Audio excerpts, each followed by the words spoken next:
हर हर महादेव साथियों, आप सभी का अपने चैनल लगी जिंदगी में तहे दिल से स्वागत है। आप सुनने में अपनी पसंदीदा कहानी तुम मेरी जिंदगी हो का 109 भाग।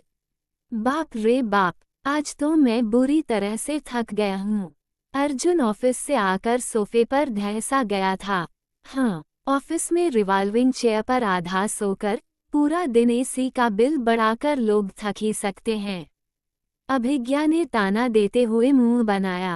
अरे ओ मोटी, तू सारा दिन घर में बैठे बैठे खा खा कर थक सकती है तो मैं क्या काम करते हुए नहीं थक सकता। और इतने पर भी तेरा पेट ना भरा हो तो तेरी जानकारी के लिए बता दूं, रिवॉल्विंग चेयर पर सोया हुआ नहीं रहता, बैठकर काम करता हूँ।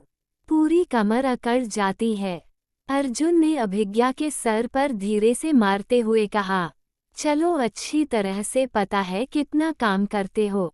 अगर एक दिन साहिर भाई सा ऑफिस में न जाए ना तो तुम्हारे ऑफिस में छुट्टी हो जाएगी। अभिज्ञा ने मुंह बनाते हुए कहा, चलो ये बात भी सही है, भाई अपना काम करते हैं, मैं अपना काम करता हूँ, लेकिन काम तो सब करते हैं ना। वैसे भी पापा बोलते हैं कि कोई भी काम बड़ा छोटा नहीं होता, बस मैं भाई का छोटा भाई हूँ।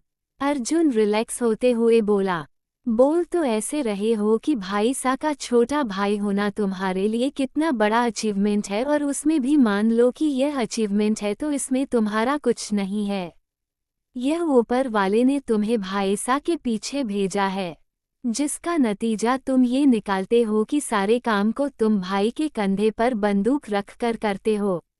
अगर इसके अलावा तुम्हारी और कोई अचीवमेंट हो तो उसको बता दो। अभिज्ञा ने छोटी आंखों के साथ अर्जुन की तरफ देखते हुए कहा, वैसे तो अर्जुन सिंह राणा के पास अचीवमेंट की कमी नहीं है, लेकिन बात यह है कि मेरे सारे अचीवमेंट इसी अचीवमेंट से जुड़े हैं, इसलिए मैंने तुझे सबसे बेसिक और सबसे बड़ा अचीवमेंट बता दिया है। अब तुम मुझे बता दो कि तुम ये क्या रही हो, वह कौन सा अचीवमेंट तैयार हो रहा है। अर्जुन ने अभिज्ञा के हाथ में लिए हुए काफी लंबे चौड़े और मोटे से कपड़े को छूते हुए पूछा, जिसमें ना जाने कितने पॉइंट बनाए हुए थे और अभिज्ञा उन पॉइंट पर गांठें लगाकर बांध रही थी। ये छूना भी मत, दिख नहीं रहा कि सफेद रंग का कपड़ा है, दाग लग जाएगा तो। अभिज्ञा ने अर्जुन का हाथ किनारे करते हुए कहा, हैं, ओके ओके, नहीं छूता, पहले ही इसमें पेन से इतने सारे निशान है कि मेरे हाथों के निशान कहीं और दब के रह जाएंगे। लेकिन तू कर क्या रही है? वैसे तो तुम्हारे समझ में नहीं आएगा, फिर भी एहसान करके बता दे रही हूँ। मैं बांधनी की बेड शीट बनाना सीख रही हूँ। इसके पहले मैंने दुपट्टा और साड़ी तैयार किया है, लेकिन बेड शीट पहली बार तैयार कर रही हूँ। पहले इन सारे गांठों को बांध दूंगी, उसके बाद इस कपड़े पर रंग चढ़ेगा, तब खूबसूरत डिजाइन तैयार हो जाएगा। अभिया ने बताया, तब क्या फर्क पड़ता है, आखिर इसको रंग ना ही तो होगा ना। अर्जुन लापरवाही से बोला, इसका क्या मतलब, तुम इसे गंदा कर दोगे? कलर होने के बाद भी अगर गंदगी बाकी रह जाती है तो धब्बे की तरह दिखाई पड़ती है। मुझे ही तुम्हारे आने से पहले ही इसे समेट लेना चाहिए था। अभिज्ञा ने अपनी बेडशीट अपने पैरों के आसपास करते हुए बोली, पर तुम्हें इन सब चीजों को सीखने की क्या जरूरत है? अर्जुन को समझ में नहीं आ रहा था। मुझे जरूरत हो ना हो, हमारी माताश्री को जरूरत है, उन्होंने यहाँ मुझे गांठें लगाने का काम दिया है, वरना मैं अभी डॉक्यूमेंट्री फिल्म देख रही थी। अभिज्ञा बोली। अर्जुन ने मुंह बनाते हुए कंधे उसका दिए। सीधे सीधे क्यों नहीं बोलती कि ससुराल जाने की तैयारी कर रही हो? जहाँ तक मैं समझ रहा हूँ कि तुम्हें इसकी जरूरत नहीं है। अपने राजस्थान में इतने कारीगर है कि मैं तो पूरा एक ट्रक अपनी बहन को दे सकता हूँ। सत्यम बाहर से आया और उसने अभिज्ञा के सर पर हाथ रखते हुए कहा। अभिज्ञा हल्के से मुस्कुरा दी। साहिर भी उसके साथ ही आया था, वह भी उसके सामने वाले सोफे पर बैठ गया। यह नहीं कि थके हारे भाई ऑफिस से लौटकर आए हैं तो उनको चाय पानी पूछ ले, पता नहीं कौन सा बाजार फैला कर बैठी है। चल जल्दी से बता दे कि मम्मी कहाँ है। अर्जुन ने पूछा। आपकी और आपकी मम्मी अपने अपने जिम्मे का काम अपनी अपनी बेटियों को देकर खुद सत्यनारायण स्वामी की कथा में शामिल होने के लिए मंदिर गई हैं।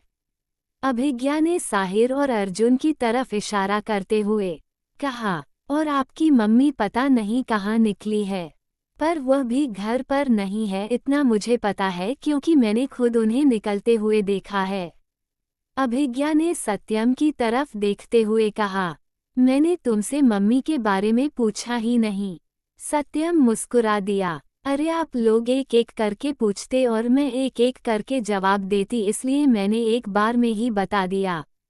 जितेंद्र जी की तबीयत अब ठीक थी और वह अभी घर पर ही रह रहे थे।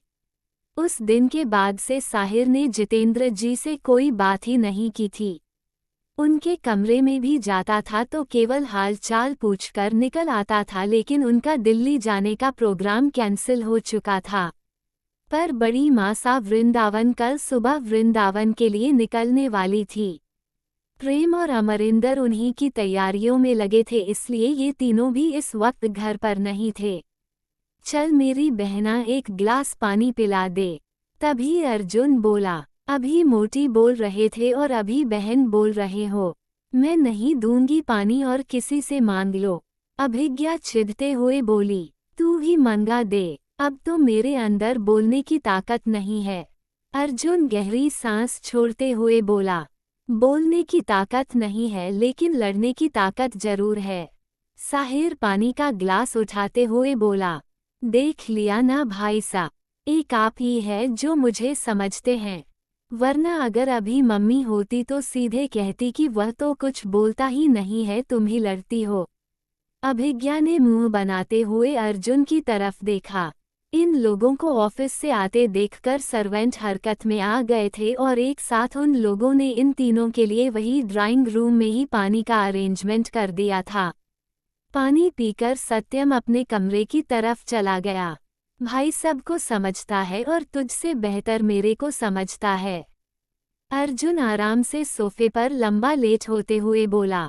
ये सोफा है, ये बैठने के काम में लाया जाता है, सोने के काम में नहीं। अभिज्ञा ने चढ़ते हुए कहा। जिंदगी कहाँ है? क्या वह भी छोटी मम्मी और काकीसा के साथ मंदिर गई है? इन दोनों को चुप कराते हुए साहिरा ने पूछा। भाभी सा, जितेंद्र काकोसा के कमरे में हैं, मैं उन्हें भेजती हूँ। अभिज्ञा, जो कि अभी अपने बेडशीट को छूने नहीं दे रही थी, वह तुरंत उसको सोफे पर जैसे तैसे फेंककर जितेंद्र जी के कमरे की तरफ दौड़ गई। इसको क्या हुआ? अर्जुन और साहिर ने हैरान नजरों एक दूसरे की तरफ देखा, लेकिन दोनों को कुछ समझ में नहीं आया। अब तो ये जिंदगी ही बताएगी। अर्जुन के नजरों का इशारा समझकर साहिर बोला। यहाँ आए तो कमरे में भेज देना। साहिर अपने कमरे की तरफ जाते हुए बोला। साहिर के जाते ही अर्जुन मुस्कुरा दिया, जैसे उसे भी कुछ पता था। अभिज्ञा को इस तरह से जाते हुए देखकर एक पल के लिए साहिर चौंक गया था। उसने अर्जुन की तरफ देखा। अर्जुन ने इनकार में सर हिला दिया और कंधे उसका दिए। साहिर ने भी इस बात को ज्यादा ध्यान में ना दिलाते हुए चुपचाप थके कदमों से अपने कमरे की तरफ चल पड़ा। अपने कमरे में आकर साहिर चुपचाप बिस्तर पर बिना कुछ किए हुए धंसा गया। साहिर की नज़र सामने दीवार पर लगे हुए पेंटिंग पर थी। वह पेंटिंग देख रहा था। देख क्या रहा था, बल्कि उसको घूर रहा था। पर हकीकत ये थी कि बस उसकी नज़रों के घेरे में वह पेंटिंग थी। बाकी उसका दिल, दिमाग और उसकी आंखों के आगे कुछ और ही चल रहा था। प्रतापगढ़ सिटी प्रोजेक्ट का काम फिलहाल में बिना किसी रुकावट के लगातार चलते जा रहा था। कुछ ऐसी जगह पर जहां की साथ ही कंपनियों के कारण प्रोजेक्ट के फंसने की संभावना थी, वहां पर भी ऐसा कुछ होता हुआ दिखाई नहीं पड़ रहा था। फिलहाल में तो सत्यम बिल्कुल साथ था। उसके अलावा जिंदल, सिसोदिया और अग्रवाल ये सब अपना काम बिल्कुल समय के साथ और रेगुलर करते जा रहे थे। कहीं पर किसी ने भी कोई ऑब्जेक्शन उस दिन के बाद से उठाया नहीं था। इन तीनों की एक्टिविटी को ध्यान में रखने के लिए है साहिल ने इन लोगों को प्रतापगढ़ सिटी प्रोजेक्ट में रखा था, पर ये लोग तो बिल्कुल एक गुड पार्टनर की तरह स्मूथली काम कर रहे थे। अभी तक कुछ भी ऐसा नहीं हुआ था जिससे कि इन लोगों की नीयत पर शक किया जा सके। अर्जुन ने उस दिन जब व्हाट्सएप मैसेज वाले फ़ोन नंबर की डिटेल निकाली तो पता चला कि वह सिम कार्ड अमरेंद्र सिंह राणा के नाम से रजिस्टर्ड की गई थी और उस सिम कार्ड को उनके आधार कार्ड की फ़ोटोकॉपी के साथ करीब 6 महीने पहले ही खरीदा गया था। उस वक्त जबकि अमरिंदर सिंह राणा इंडिया में भी नहीं थे, लेकिन उस रात पहली बार एक्टिवेट किया गया था। साहिर ने पूरे रिपोर्ट को ध्यान से पढ़ा था। अर्जुन ने जब आगे की कार्रवाई के लिए साहिर से पूछा तो साहिर ने मिस्टर सिसोदिया के सामने ये जता दिया कि वह इन सारे हंगामे के पीछे यूज हुए नंबर की सच्चाई जानता है और जितनी जल्दी हो सके असली गुनाहगार को सबके सामने ला देगा। लेकिन अर्जुन से सारे सबूत संभालकर लॉकर में रखने के लिए कह दिया और किसी के सामने उस सिम कार्ड होल्डर का नाम प्रकट नहीं किया।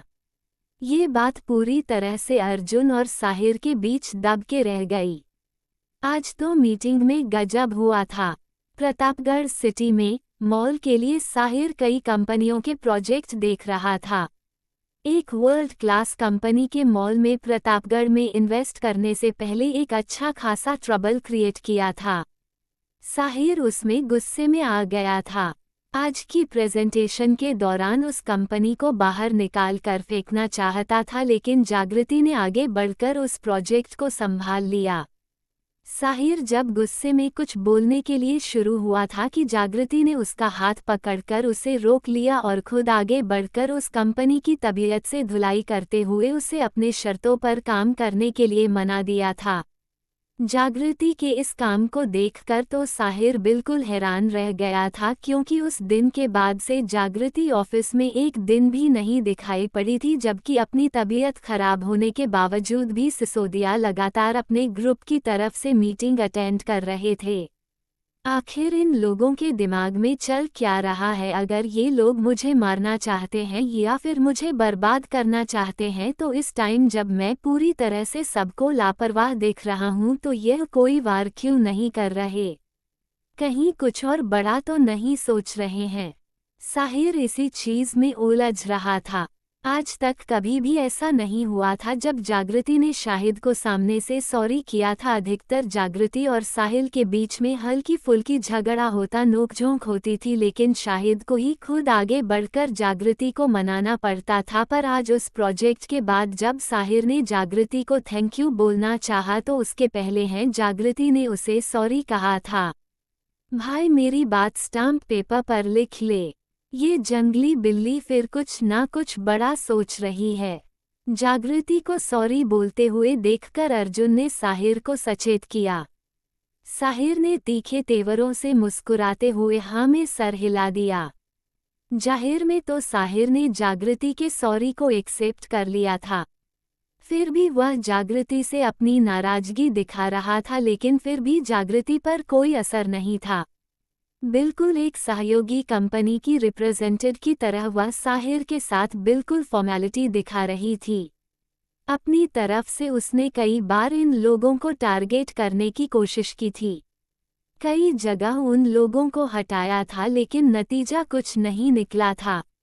ये लोग बिल्कुल चुपचाप शांत पड़े थे और दुश्मन जब शांत हो तो समझ जाना चाहिए कि उसके दिमाग में कोई ना कोई बड़ी चाल चल रही है, और यही चीज़ साहिर की उलझन बढ़ा रही थी। आखिर मुझे पता कैसे चलेगा कि इन लोगों के दिमाग में चल क्या रहा है? कहीं ऐसा तो नहीं कि प्रेम काकोसा सही कह रहे हैं कि मेरे हर एक हरकत ही खबर उन लोगों तक पहुंच गई है और वह लोग पहले ही सतर्क हो गए हैं? अगर ऐसा है तो फिर बहुत मुश्किल हो जाएगा। क्या करूं मैं? साहिर ने बेबसी में अपने सर को थाम लिया था। तभी अचानक से उसे अपने कंधे पर जिंदगी के हाथों का दबाव महसूस हुआ। साहिर हल्के से अपना सर उठाया और अपने कंधे पर रखे हुए जिंदगी के हाथ को पकड़कर अपनी ओर झटके से खींच लिया। राणा सा, अपने आप को बैलेंस करने के चक्कर में जिंदगी सीधे साहिर गोद में बैठ गई थी और साहिर ने बेहद मजबूती के साथ उसको अपने ही बाहों में लॉक कर लिया था। कहाँ थी अब तक? साहिर ने उसमें लाल आंखों के साथ जिंदगी से पूछा। लगातार सोचने और पीसी पर काम करने के कारण उसकी आंखें थकान और जलन से बिल्कुल लाल हुई थी, लेकिन जब जिंदगी की नज़र उन लाल आंखों पर पड़ी तो जिंदगी की एक पल के लिए धड़कन ही रुक गई। मैं पापा के पास बैठी थी, जिंदगी ने धीरे से कहा। तो फिर अब यहाँ क्या करने आई हो? साहिर ने गुस्सा दिखाते हुए पूछा। और अगले ही पल उसने जिंदगी को बिल्कुल फ्री कर दिया और गुस्से में बेड पर से उठते हुए वॉशरूम की तरफ जाने लगा। साहिर की इस हरकत पर तो जिंदगी की आंखें छोटी हो गई। आप यहाँ क्यों आए हैं? जिंदगी ने पलटकर सवाल किया। हैं? जिंदगी के सवाल पर तो वॉशरूम के दरवाजे पर ही साहिर के कदम रुक गए थे। मतलब तो मैं आपको अपनी बात का समझा ही दूंगी, लेकिन पहले आप मुझे समझाइए कि आप इस घर में क्यों आए हैं? जिंदगी ने गुस्से में पूछा। कोई घर में क्यों आता है जिंदगी? साहिर वापस जिंदगी के पास आते हुए बोला। बहुत अच्छी बात है कि आज 4 दिन के बाद आपको याद पड़ा है कि यह घर आपका है। जिंदगी लड़ाका बीवियों वाले अंदाज में बोली। 4 दिन अगर घर से बाहर था तो कहीं घूमने नहीं गया था, ऑफिस गया था और ऑफिस के काम से ही दिल्ली गया था। साहिर सफाई देते हुए बोला।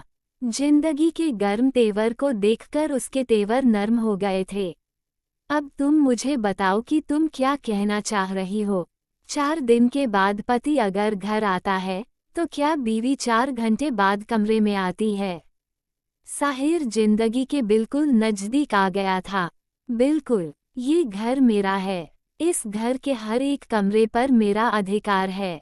मैं जहाँ मन करेगा वहाँ रहूंगी, वहाँ जाऊंगी, वहाँ आऊंगी। मुझे कोई नहीं रोकेगा। लेकिन आप तो दिन भर ऑफिस में बिताते हैं ना, आधी आधी रात तक ऑफिस का काम करते हैं, तो फिर आप क्या करने कमरे में आए हैं? और उसमें भी 4 दिन के बाद आए हैं। मैंने 4 दिन इंतजार किया और आपको 4 मिनट इंतजार करना मुश्किल लग रहा था। जिंदगी ने अपने दिमाग से साहिर को उसके सवाल का जवाब दिया था। बस इतना ही मतलब था कि अपनी हाजिर जवाबी से साहिर को चुप कराना था, बाकी जवाब का कोई तुक बने या ना बने उसे इससे मतलब नहीं था। लेकिन जिंदगी के जवाब को सुनकर साहिर के होठों पर मुस्कुराहट आ गई। क्या जिंदगी कुछ भी? साहिर ने अपने दोनों हाथों को हिलाते हुए पूछा। हाँ, कुछ भी। जिंदगी मुस्कुराई। मैंने 4 दिन में करीब 40 बार तुम्हें कॉल किया है, साहिर ने जैसे याद दिलाया। और 40 कॉल में बस 40 सेकंड बात की है। जिंदगी ने भी बराबर याद दिलाते हुए कहा। मैं बिजी था, साहिर ने अपनी तरफ से सफाई देते हुए कहा। तारांकन, हाँ, मैं तो यहाँ बैठकर पलंग तोड़ रही थी। जिंदगी मुंह बनाते हुए बोली। क्या यार, आते आते झगड़ा शुरू? साहिर ने मुंह बनाया। ये झगड़ा नहीं है, बल्कि इससे आपके दिल में क्या चल रहा उसका मुझे अंदाजा हो रहा है। जिंदगी हंसते हुए बोली और साहिर के बगल से निकलकर अलमारी की तरफ चल दी। मेरे दिल में क्या चल रहा है उसका तुमको अंदाजा हो गया। वो कैसे? वह ऐसे, जब तक पानी में पत्थर ना फेंको तब तक एहसास नहीं मिलता कि पानी कितना गहरा है। मैंने पत्थर फेंका और पता कर लिया कि आप कितना काम में बिजी थे। जिंदगी ने साहिर के हाथों में तौलिया देते आते हुए कहा। कोई नोबेल पढ़ रही थी क्या? साहिर ने कुछ ना समझते वाले अंदाज में पूछा। जिंदगी ने इनकार में सर हिला दिया। तो फिर इतनी बड़ी बात किसी ने तुम्हें सिखाई है क्या? साहिर को जबरदस्त हैरानी थी। इस बार भी जिंदगी ने इनकार में सर हिला दिया। मुझे किसी नोबेल को पढ़ने की या फिर किसी से कुछ सीखने की क्या जरूरत है? क्योंकि केवल मेरा नाम जिंदगी नहीं है, बल्कि मैं खुद जिंदगी हूँ। लोग जिंदगी को पढ़ते हैं क्योंकि यह जिंदगी हर किसी को कुछ ना कुछ सिखाती है। जो जिंदगी जीने का ढंग सीख गया वो सब कुछ सीख गया। जो जिंदगी को समझ गया उसके समझने के लिए कुछ बाकी नहीं रहा, और जिसे जिंदगी समझ में नहीं आई तो समझो उसे कुछ समझ में नहीं आया। जिंदगी ने हर कॉन्फिडेंस के साथ कहते हुए साहिर को वॉशरूम की तरफ जाने का इशारा किया। जिंदगी की बातों को सुनकर शायद वो कुछ सोच में पड़ गया था। मुझे खुद कुछ समझ में नहीं आया, लेकिन आकर समझता हूँ। जाते जाते साहिर ने मुड़कर जिंदगी की तरफ देखा। जिंदगी खुलकर मुस्कुराई। मेरी बात की कहानी दूसरे सीजन के नाम से प्रोफाइल पर मिल जाएगी। यह एपिसोड और यह सीजन आप लोगों को कैसा लगा कमेंट करके जरूर बताएं। खुश रहिए, स्वस्थ रहिए, मस्त रहिए और यही यूट्यूब पर मिलते हैं अगले भाग के साथ। हर हर महादेव।